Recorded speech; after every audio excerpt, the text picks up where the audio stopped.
So, no, I wouldn't say I have a passion for HR.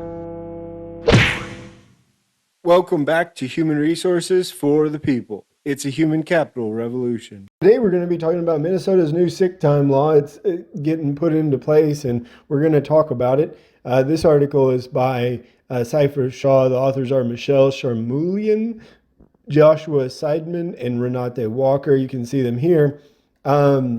And Cypher Shaw is a really big employment law firm. Check them out. Link down below if you'd like to read more about this. Minnesota is joining 18 other states with a sick leave mandate.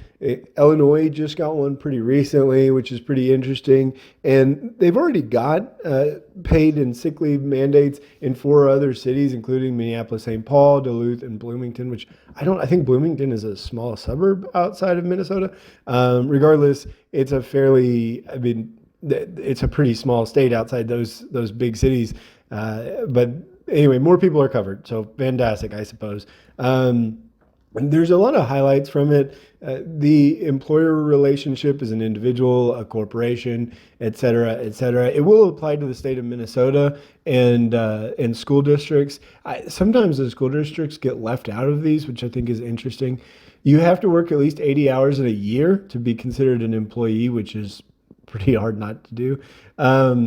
But it doesn't include independent contractors or individuals employed by an air carrier as a flight deck or cabin crew. And this begins on January 1st, 2024, and they have to get 1 hour of sick time for every 30 hours worked. Now, let me tell you, this is pretty weak. I say all that. Most employers, if they're big employers, are already offering well in excess of that. I think the standard, if you had to ask me, was something like 2.5 to 3 hours every week. So a lot of times these regulations just impact small businesses. They're the only ones who really don't offer this sort of sick time, and as a result, it just continues to further hurt them. It further hurts small businesses, but doesn't really impact big ones at all. Big business offers in excess of this, most likely.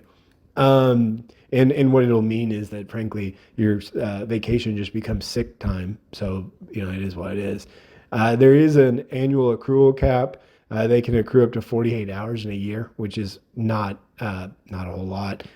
And as soon as they start to accrue, they can use, which is in contrast of Bloomington, Duluth, Minneapolis, and St. Paul. But there's no cap on how many can be used. It doesn't have a carryover, no cap on the carryover.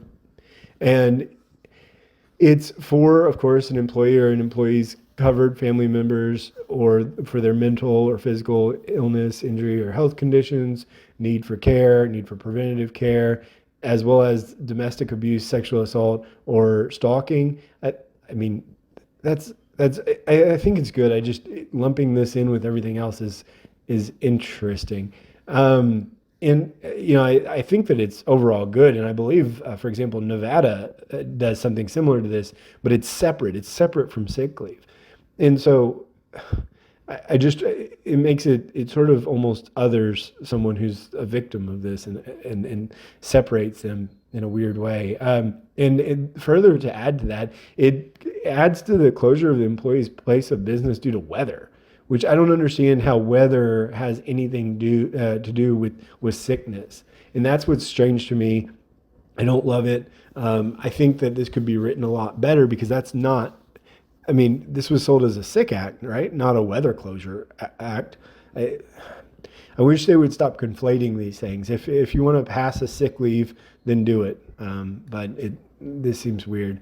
It does have a telework provision, and it says that where it has been determined by the health authorities having jurisdiction, or by a healthcare professional, that the presence of the employee or family member of the employee in the community would jeopardize the health of others. So, this is obviously aimed at COVID. Of course, Minnesota went COVID crazy and did a lot of really draconian and dictatorial things during COVID.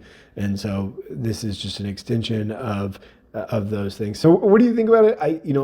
I like sick leave. The problem with this is It only targets small business. Shout me out in the comments down below. If you work for a big business and you work 35, 30 hours a week or more and you're not getting sick leave, shout that big business out and let's talk about it. But I don't think it happens too frequently.